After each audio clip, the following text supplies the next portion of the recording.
Precision bores and holes are fundamental features in nearly every machine. If you've ever designed something with a dowel pin, bearing, or seal, you've undoubtedly had to specify a precision hole.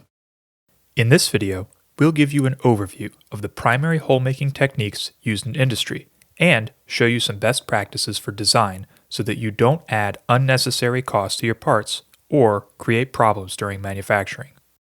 We'll also give you some tips for getting great results with common tools and equipment when machining. And since the foundation of precision machining is precision measurement, we'll discuss some metrology considerations so that you can measure your parts quickly and accurately every time. First, let's talk about some examples in machine design where you would need to specify a precision bore. This ball bearing is mounted in an aluminum housing. The bore it fits must be very precisely made if the bearing is to function properly. If the fit between the bearing and the housing is too tight, the bearing might lock up once it's installed or fail prematurely. If the fit is too loose, the bearing may shift around during operation, leading to vibration or other problems in the machine. For this bearing, the difference between a bore that is too tight and one that is too loose is only about 5/10,000ths of an inch, or 12 microns. That is a very tight tolerance, and it requires some care to machine and inspect correctly. Another example of a precision hole is a seal bore.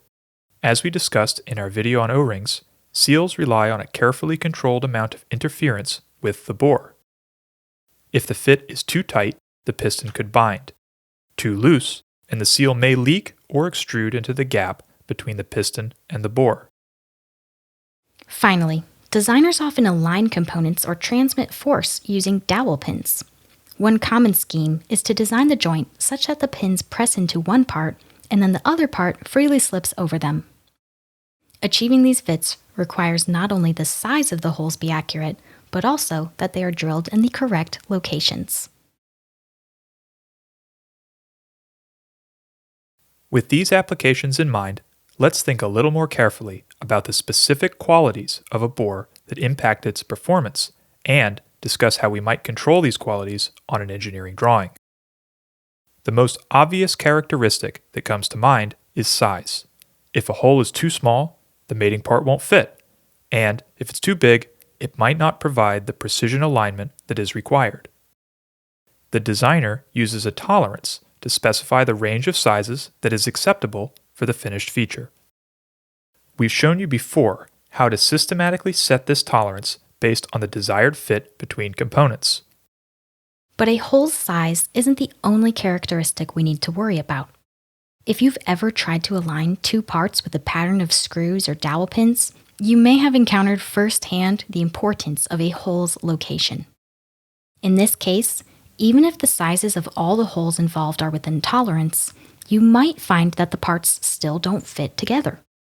This is because the holes must also be in their correct locations for the joint to function as intended.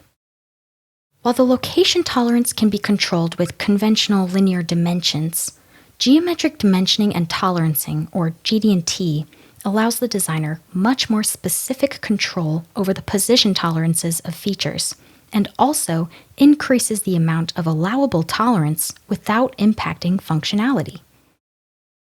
But size and location tolerances still aren't enough to fully define the dimensional characteristics of a hole. A bore, even a very precisely machined one, is never a perfect cylinder. There are always tiny variations, high spots and low spots, that deviate from a perfect cylinder.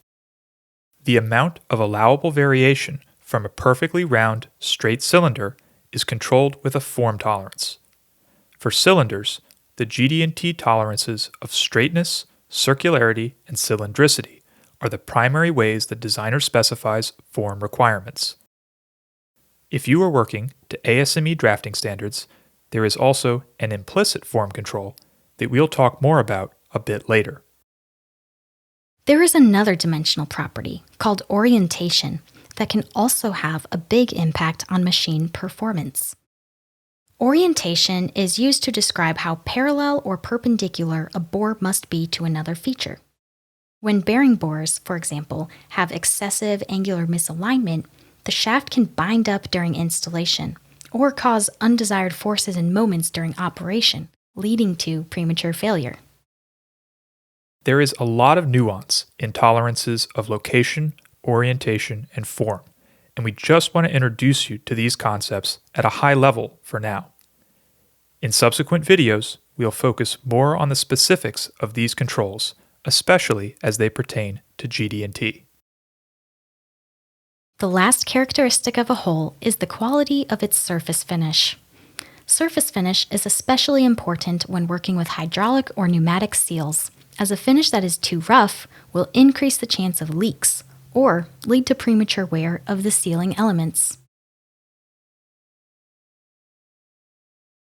Precision holes can be manufactured by a number of different techniques, and the machinist must balance the trade-offs of each in order to choose the most economical process that meets the drawing requirements. The four primary processes for forming and refining holes are drilling, reaming, boring, and circular interpolation with an end mill. There are lots of other processes, but these four are widely available in nearly every machine shop. Let's talk about each of these in a bit more detail. Drilling is probably the most familiar machining process. Drill bits used in metalworking have two angled cutting edges that meet at a center point.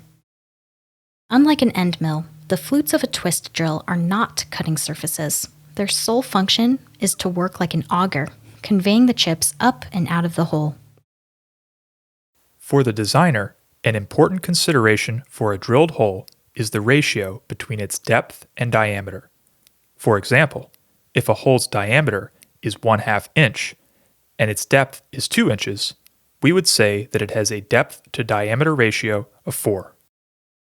Holes with depth to diameter ratios of 5 and above are generally considered deep and may require special drilling cycles and tooling that add cost to the part.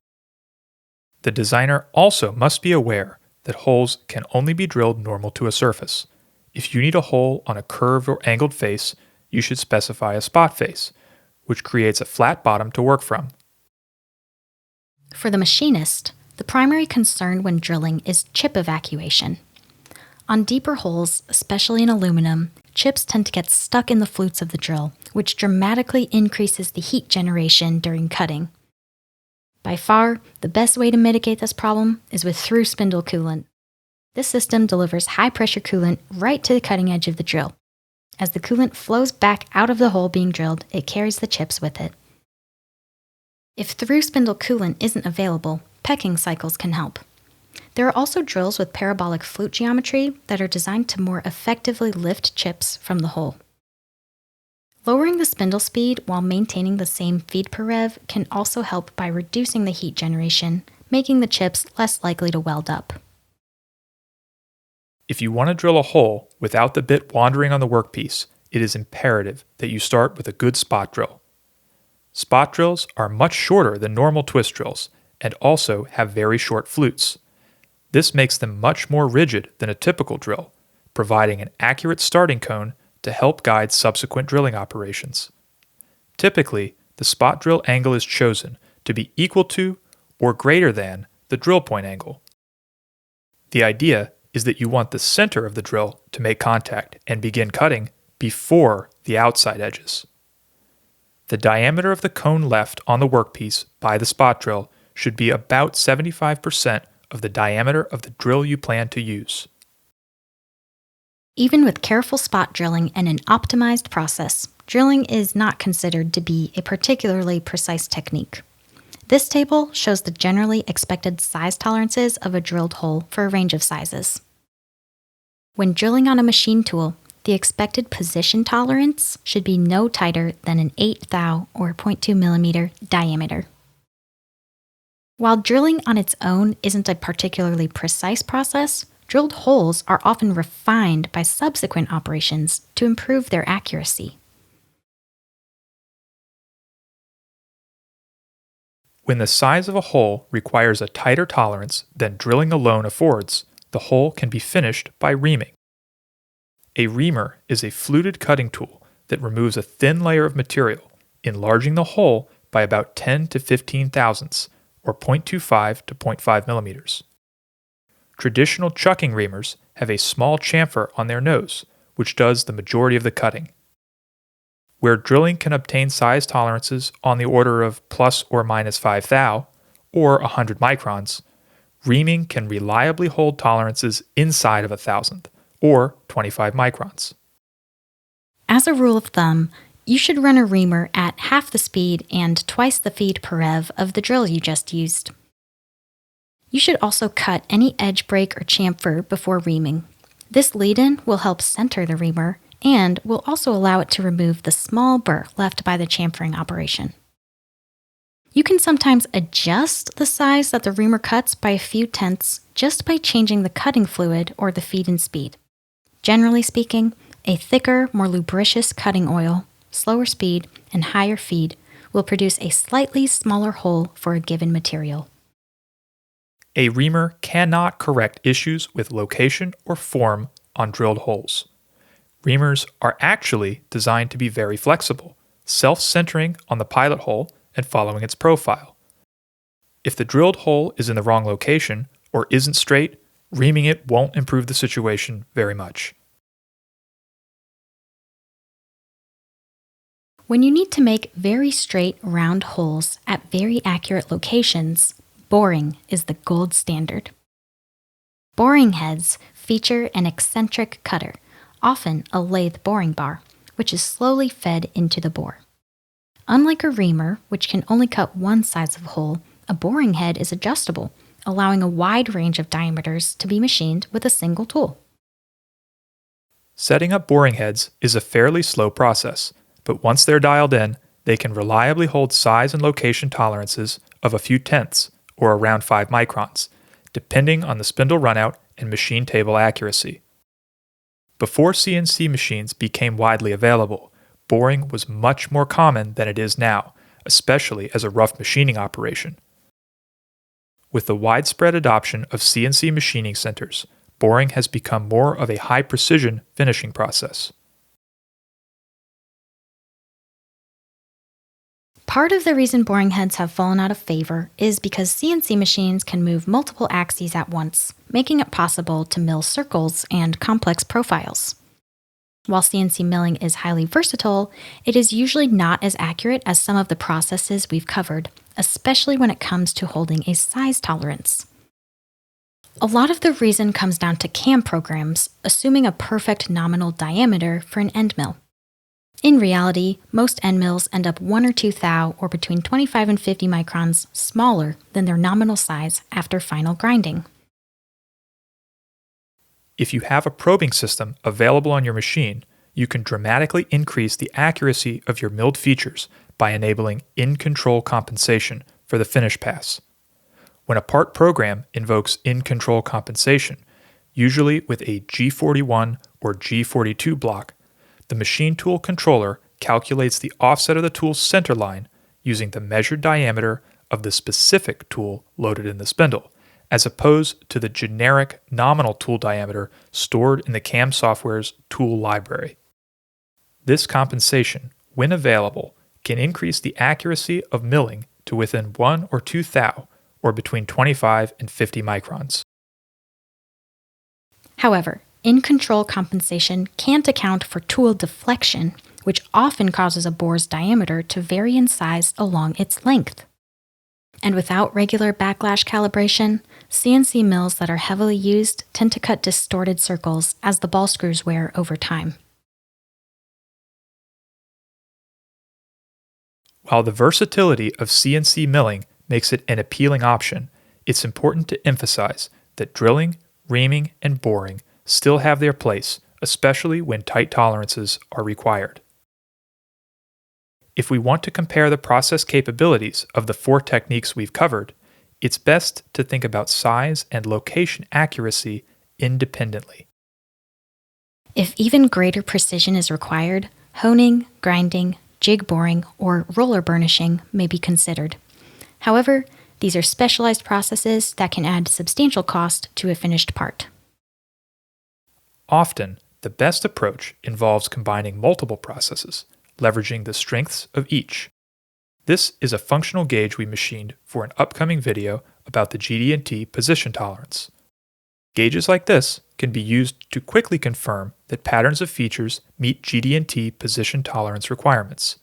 If the part is able to fully seat on the gauge, then it's in spec. This gauge features a steel base with 4 pins pressed into it. The press fit between the pins and the base requires the receiving holes in the base to be very carefully sized. And since the point of this part is to be a precision position gauge, the pins also need to be in very accurate locations.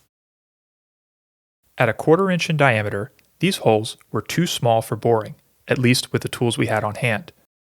What we chose to do is first drill the holes undersized to remove the majority of the material. At this point, the holes were neither accurately sized nor accurately located.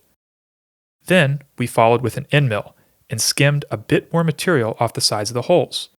This refined their locations, allowing us to ream them to final size for a perfect press fit. When we inspected the gauge, the location and orientation deviations of the pins were less than 2/10, or 5 microns, which is within our tolerance for this gauge.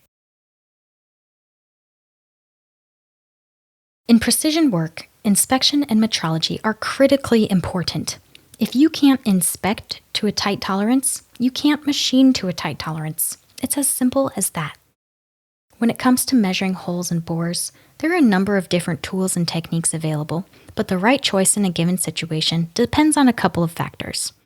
For one, you should ask yourself, do I actually need to measure the diameter of the hole, or do I just need to confirm that it is in spec? The answer to this question may depend on a customer's quality control plan, but oftentimes we don't actually need to measure a hole directly. Instead, we can use go and no-go plug gauges for the lower and upper tolerance limits, respectively, to confirm that a part is in spec. This approach is most efficient by far, and for that reason, it is a common quality control technique in high-volume production work. However, plug gauges become problematic when tolerances are very tight, like less than 2 thou or 50 microns. At these tolerances, it can be difficult to repeatedly discern the difference between a go and a no-go. Pin gauges also can't assess whether a hole is actually round, and burrs on the edge of the hole can create a false result. Finally, you'll often need an actual numerical measurement of a feature instead of just an in-spec or out-of-spec judgment. In these situations, you might be tempted to reach for your calipers and use their inside measurement jaws to check a diameter. Don't. The outside jaws of ordinary calipers are only accurate to plus or minus 1 thou or 20 microns. And because of something called scale shift error, the inside jaws are allowed an additional plus or minus 1 thou or 30 microns of deviation, meaning that your measurement could be off by up to 0.02 of an inch or 50 microns. There are some better options to consider. Slightly better than calipers are telescoping bore gauges. These tools help transfer an inside measurement to an outside measuring tool like micrometers. Telescoping gauges are tricky to use, but if you're careful, you can get a measurement that repeats within 1 thou or 25 microns. The biggest advantage of telescoping bore gauges is that they are cheap. The trade-off is that they are highly sensitive to operator technique, and even under ideal circumstances, aren't accurate enough for very tight tolerances. For more accurate measurements, you might consider Tubular ID Micrometers. These are usually sold in kits that include a micrometer head and several interchangeable anvils. A big advantage of Tubular ID mics is that a single kit can cover a wide range of diameters.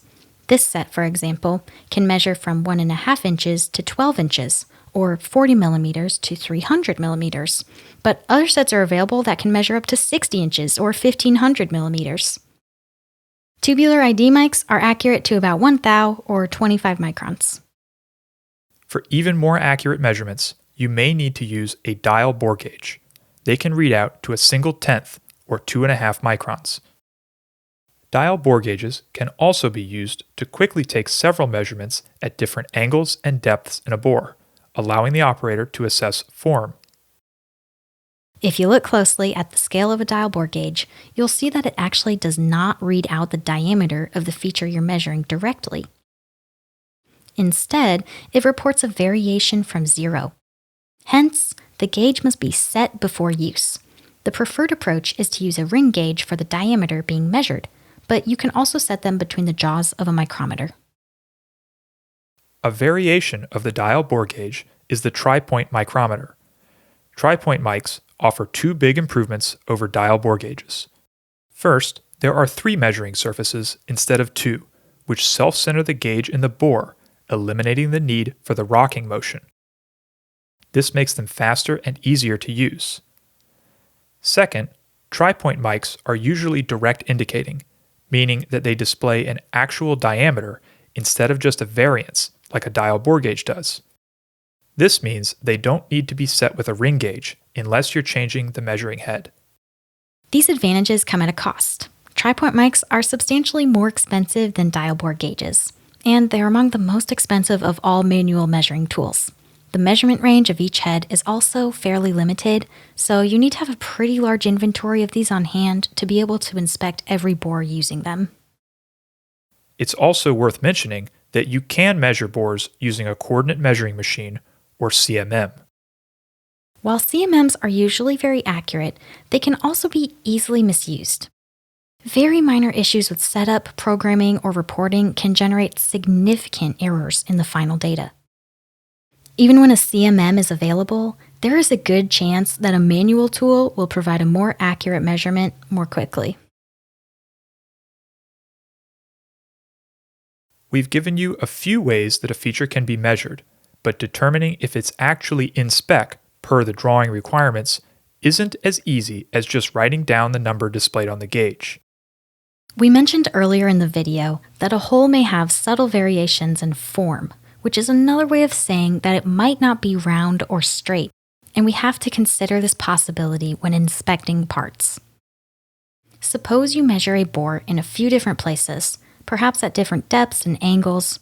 You will probably get a slightly different diameter for each measurement. So what's the true diameter of the hole? And what if 1 or 2 of the measurements taken are actually outside of the tolerance limits? Is the part scrap? This is where things get tricky. From an inspection standpoint, assessing conformance of a cylindrical bore under the ASME Y14.5 system actually requires 2 steps. First, a 2-point measuring instrument must be used to measure the diameter at a variety of different depths and angles. Every measurement taken must lie within the stated tolerances. If any measurement you take is outside of the tolerance limits, the feature is not in spec. Next, a go pin gauge for the minimum diameter limit must completely pass. In GD&T classes and books, this second step is sometimes referred to as Rule 1, or the envelope principle. While this 2-step approach adds a lot of complexity, there's a good reason for it. Without the envelope principle, bores that measure in spec aren't guaranteed to freely assemble with the mating part. If a bore is near its minimum diameter limit and also has a straightness issue, you can see how the mating pin will tend to bind up in what should be a running fit.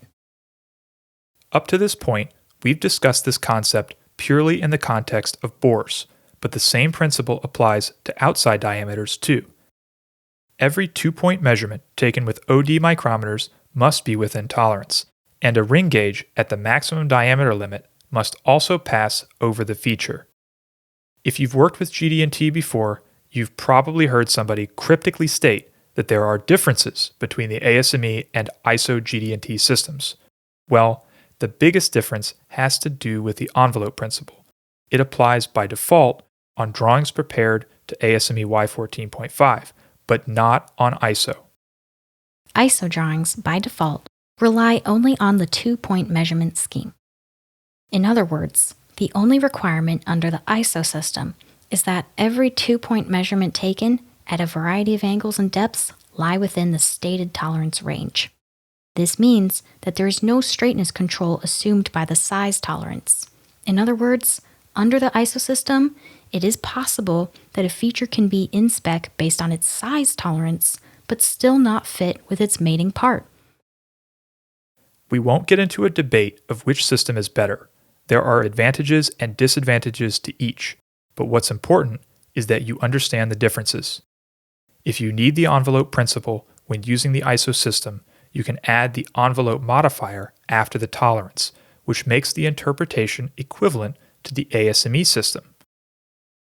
Likewise, if you have an ASME drawing and you need to forego the requirements of the envelope principle, you can add the independency modifier, which calls for the diameter to be treated as it would be under the ISO system.